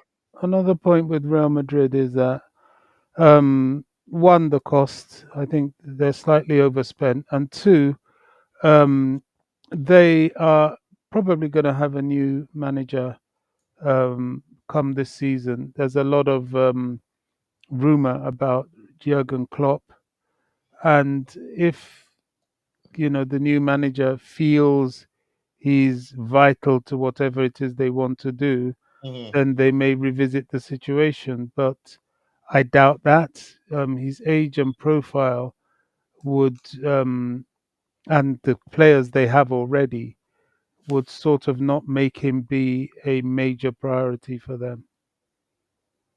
Yeah, I Also, think. Huijsen Yeah. did say publicly that he wants to remain in the Premier League. That's his preference. Oh, did he say that really? Yes. Oh, okay. That makes it, and I think the reason it is believable that we're actually leading the race to sign him is that we have a good relationship with his agent. I heard. So, but Yes. one thing is certain: we've been speaking with his camp, but that's not to say, yeah, definitely he would want to join us. I let's see what happens. Go ahead if you wanted to add to that. Look, I think you'll basically come down between Liverpool or Chelsea. That's the two clubs that will pay for that. Does he want to go to the red side title challenges? Maybe they can repeat that. They're in the title. They've basically got another year, maybe another with Mohamed Salah, another 2 years, maybe with Salah, Van Dijk, and then that's it. Their cycle's going to change again. So, does he want to go there now and do that, and try to win, or does he's going to look for a more like go to Chelsea with a project where most likely, if the project works and everything, he'll be there longer term and compete for a longer period of time and win, a little bit more if that works out. And then he can always go to Real Madrid after when he's basically in his prime. So it just depends what the player wants as well. And I think he's going to wait until the end of the season to make a decision if we're in the again, us being in the Champions League could have a massive outcome on signing some of these players, because he might want that stage next, at least to play there, not actually be favourites to win it, but at least play in a Champions League to be in the spotlight. Every He might player actually want wants. It that. takes a lot to convince players to join you when you don't have that. It depends on the player in question, anyway. Exactly. Yes. Yes. But Well, I don't want to normally hear. young players like we have, you can convince them no problem without Champions Yeah, League, without anything, as we've seen. We've been able to sign the best talents without that. But now, if we do, we're that close, and you want to get some of these players, well, that changes a little bit. yeah. I don't want to hear Delap talk about how he's waiting. His preference would be a club that will participate in the next edition in the Champions League. He's a championship player, by the way, and got relegated. I saw that, and I got really pissed reading that. Like, look at you. Who are you even? I mean, Coach, I don't think he actually said that himself. This is reported, so I can't take it for real. If it hasn't come out of his mouth directly, I'm not going to take it for real. I'm sorry. Uh, is he waiting? He's smart. You have to wait till the end of the season. You can't just go blindly and sign. It is important. Why? Because if we make Champions League, well, he can ask a higher salary. Teams that are in the Champions League, etc. So it is important, and it's finances, it's business for all parties involved. So it's him and his camp just being smart. But I haven't seen him actually say that directly, so I don't know if that's true or not. yeah. Look at the comparison on the screen. Comparison between Petrovic and Robert Sanchez is better. Okay, goals conceded 31 each. Wow, that's crazy. Matches played 27 each. Saves per game 3.7 for Petrovic, 3.11 per game for what's his name, Robert Sanchez, which is that's not a big issue for me, but it depends on how the amount of shots they face. Um, Clean sheets 7 for Sanchez and 10 for Petrovic. The goals prevented, that's where I pay attention to. Petrovic 8.13, Robert Sanchez 1.7. That's the big one, yes. And that's what I pay attention to. That shows you that Petrovic is a much better shot stopper, in my opinion, because that's goals prevented. You can argue, bring it, Not bring that it. not Sanchez has been a bad shot stopper, to be honest. He He's has been always very, been that. very, Yeah. very good and consistent at that one specific metric. Just every now and then he pulls off one excellent save that if you stick with that one alone, you think he's the best in the world. That is just that anyway. But let's see what else we have here. We will not get Williams. They will never pay his wages. We're hearing. You never know. I can just argue we're not going to get certain players because of their wages. In Williams' case, I'm just going to stick with his comment that again, or what you can say, what is known to everybody that knows him is that his preference is to join Barcelona. Sorry, That's Coach, I've absolutely got to go. Just let you guys know I got to go. all So right. I'll speak to you guys soon. I'll see you soon. All My right, son just Thank woke. you very much, man. So I'm Take care, I'm guys. stick. Yeah, all right. I'm sticking with that. Beyond that, I don't want to talk about any other thing about salary. For me, not my concern. In my opinion, because if they really want the player, they know how to get him. The question is will the player is the player willing to come to us? I've learned the hard way that these owners, if they want a player and they're serious about getting the player, they get it over the line. That is my opinion. yeah. Keep dropping the likes on the stream, people. The likes do go a long way. 19 likes. Let's get it to at least 20. We have Kyle Boss here with another comment there. I saw that and I couldn't stop laughing. I was like, "Be gone already." We're not gonna wait for you. Be gone. You should be gone. But that reads Dean Sanchez say he would leave if it's not in Chelsea's plans or if it's not our first choice goalkeeper, something to that effect, come 25-26 season. And I was like, just leave already. But I don't know if he said that. I read the report. Chances are it was all made up. Um, because I don't think he'd be our number one goalkeeper next season. I sincerely, honestly don't think that's the case. But I laughed so hard when I saw that particular report, Kyle. I couldn't believe it. So this says rating of goalkeepers in league competitions this season. Dorji Petrovic 7.08. The highest rated. Mike Pendas. Okay, all Chelsea goalkeepers. Mike Pendas 6.85. Kepa Arrizabalaga 6.73 and Robert Sanchez 6.5 4 and Philip Jorgensen rated the least 6.33. I think I'm not going to defend him, but I still think he's a much better goalkeeper than Robert Sanchez. But that's my opinion anyway. I think next season we may. I don't think signing a goalkeeper is our priority because Petrovic is good enough. Kepa isn't coming back. There's also a good goalkeeper in Jorgensen. I think it's a confidence issue, and he's still 24. Goalkeepers at that age usually not the best, in my opinion. You rarely find a goalkeeper that's at that age that's as good as he is. You can say that's good enough that you don't find such you can say nervy moments in his game whenever he is guarding the sticks for us. But that's by the way, what else do we have here? Keep dropping the likes on the stream, people. The likes do go a long way. I appreciate you all finding the time to join us. And Kyle Boss is saying I can put my dog in and he would do a better job than Sanchez. Sanchez, every game, every time we have a game, and he's the one guarding the sticks for us. I usually wait for him to get done with what I call the ritual of making a mistake or blatantly passing the ball to the opposition player. I think his thing will. Oh my goodness, that's funny, really. Yeah, he's not it. He's not it at all.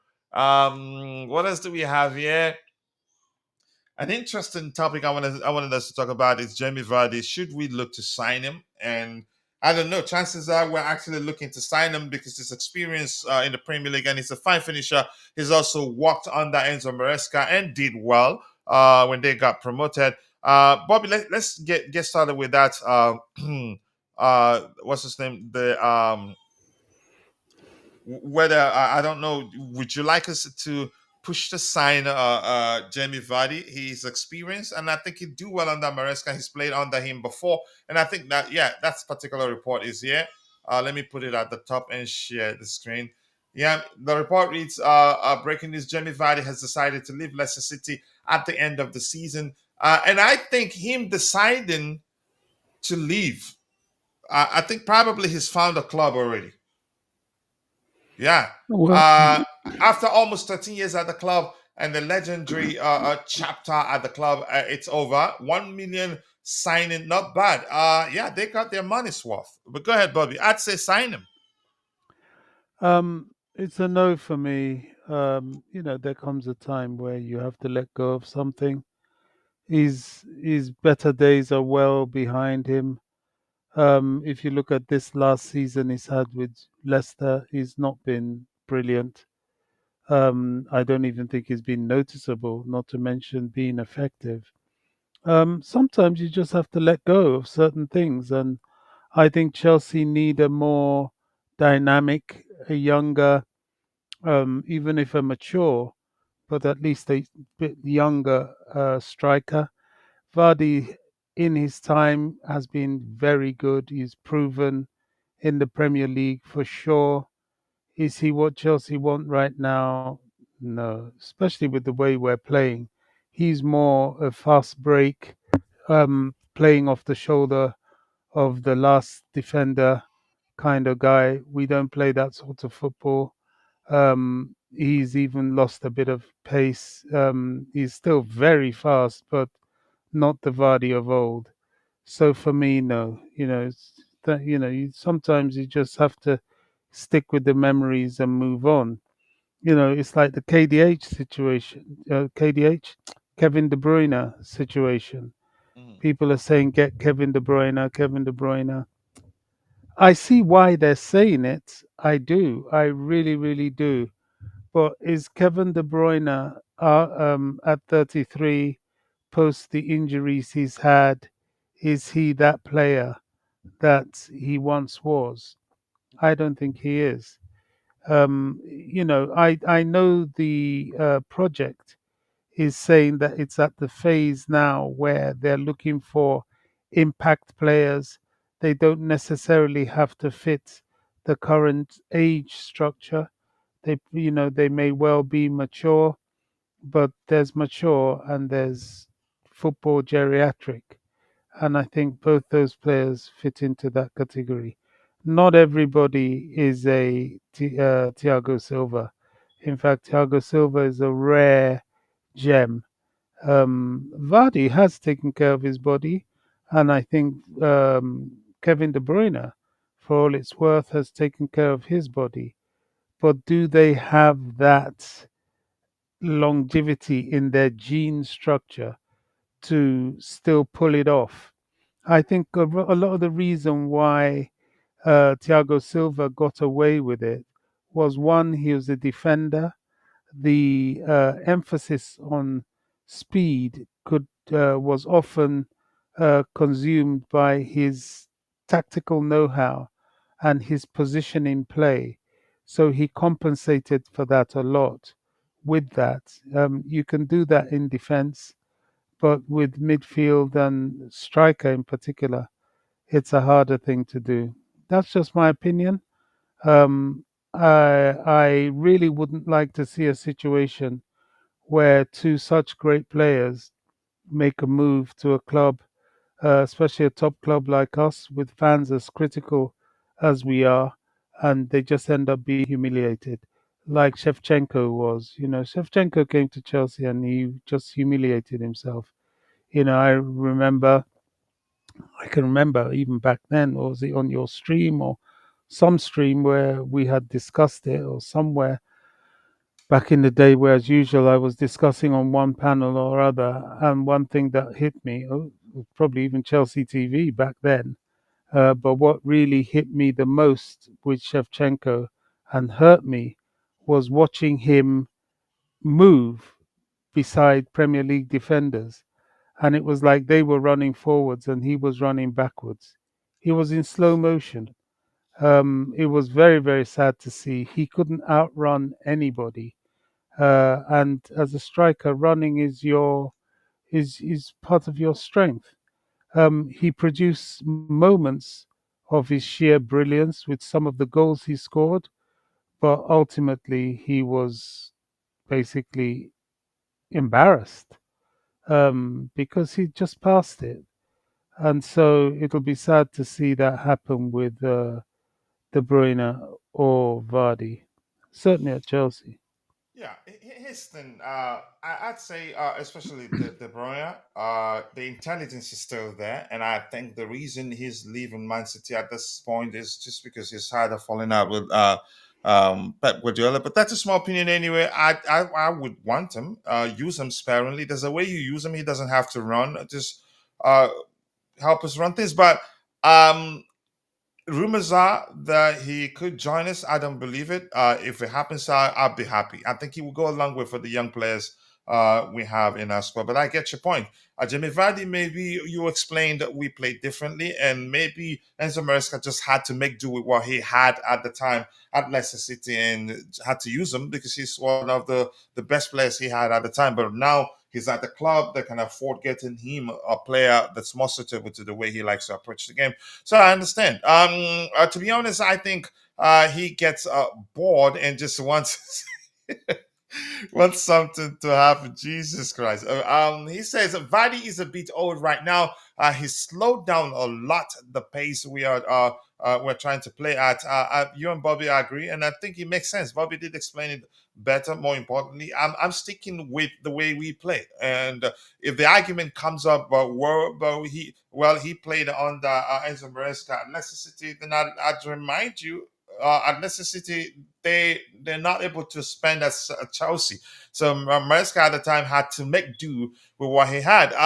Why are we looking at declining players? I wouldn't call them declining, but the players such as De Bruyne will bring experience. He plays in a position where you see how Real Madrid uses Modric. Even though he's 70, you get my point there. I know he's not 70. De Bruyne still has the intelligence, and at 33, not bad, really.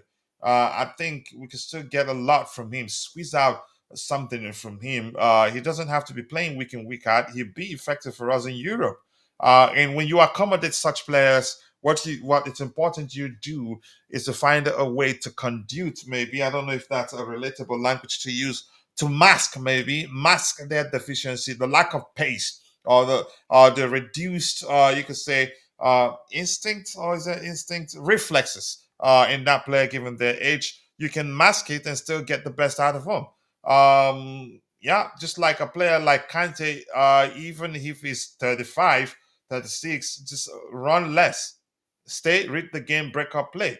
Don't go forward and then risk having to run back and stop, break up the opposition play, if that makes sense. So we go a bit of news hunting to see if we see anything new. If you go through it, if we can't find anything new, we'd call it a day, and I'll see you guys at the same time tomorrow.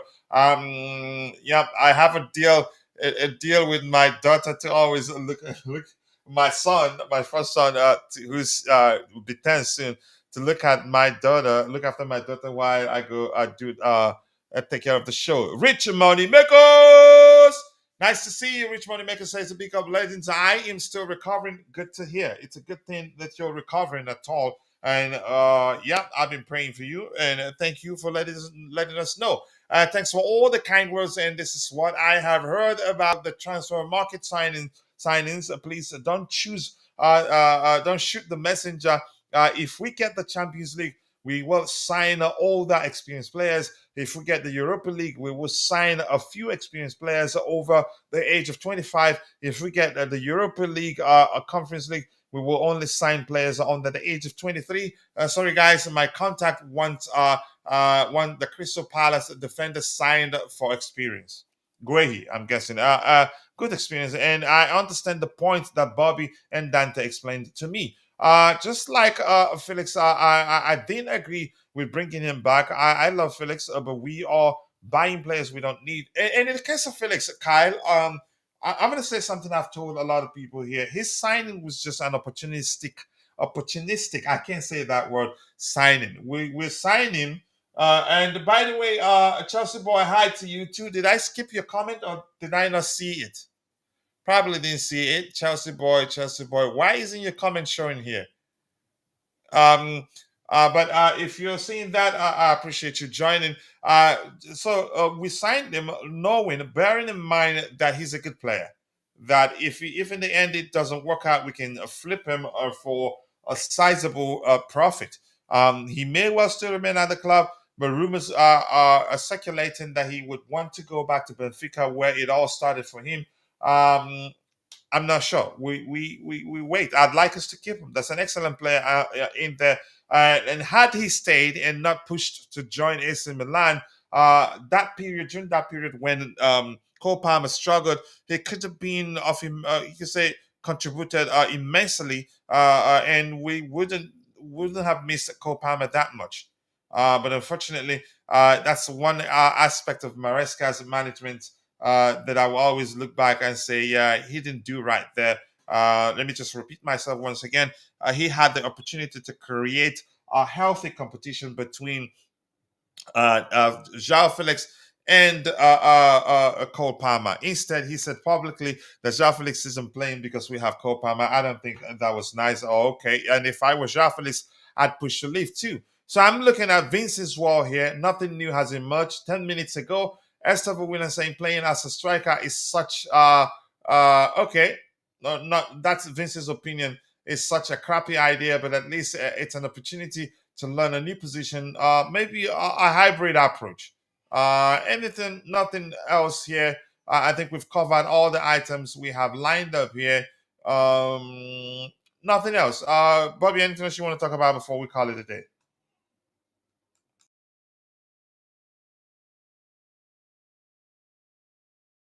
Sorry, I was trying to unmute. No, coach, you've done a good job of covering the latest that's out there and the topics that really needed sharing for today. Appreciate that, Bobby. Thank you so much for joining. As always, even though it's late for you, we will eventually start the Blue Morning Show again, but the news roundup show will remain. But man needs help.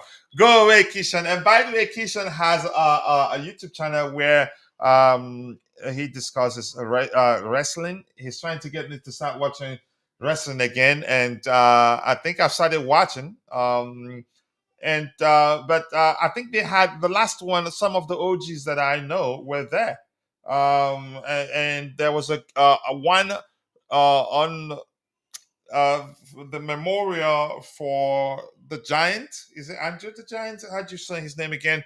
But I'll start watching wrestling again just because of Keishan, even though I don't like him. Much love to you, to all of you. Keishan, we needed to do a collab. Yeah, because Ty does have a wrestling channel too. So I'm going to start watching wrestling again just for the sake of the two of you.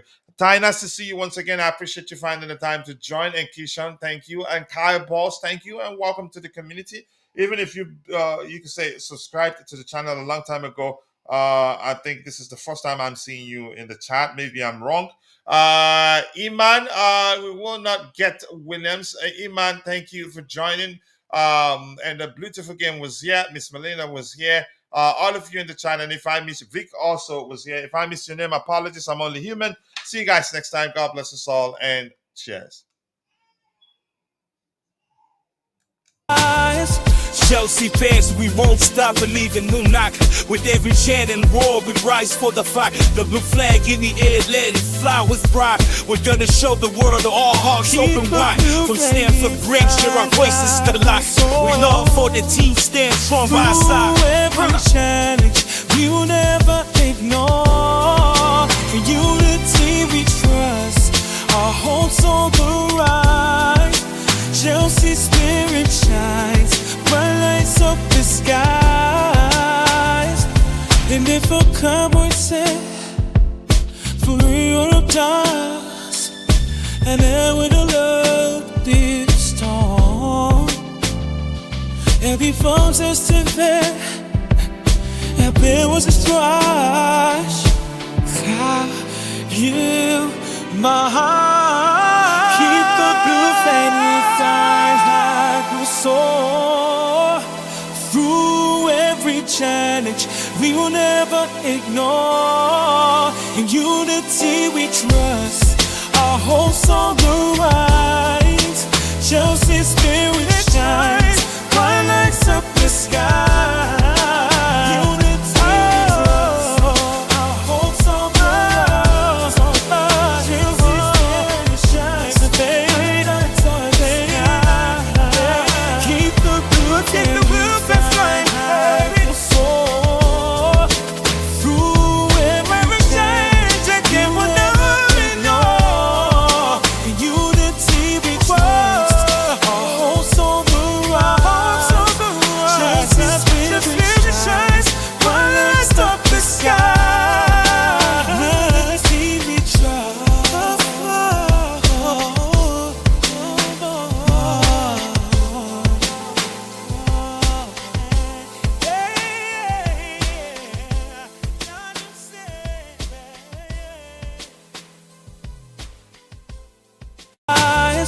Chelsea fans, we won't stop believing. No knock.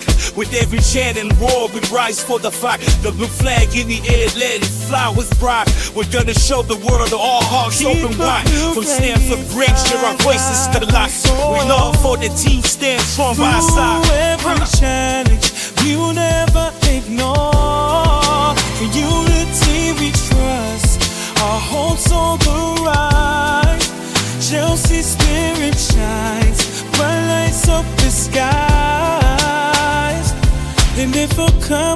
set for real dance, and then with a love this storm. Every phone says to bed, every was a stretch. You, my heart, keep the blue flame inside like a soar. Through every challenge, we will never ignore. In unity we trust, our hopes on the rise. Chelsea spirit shines, bright lights up the sky.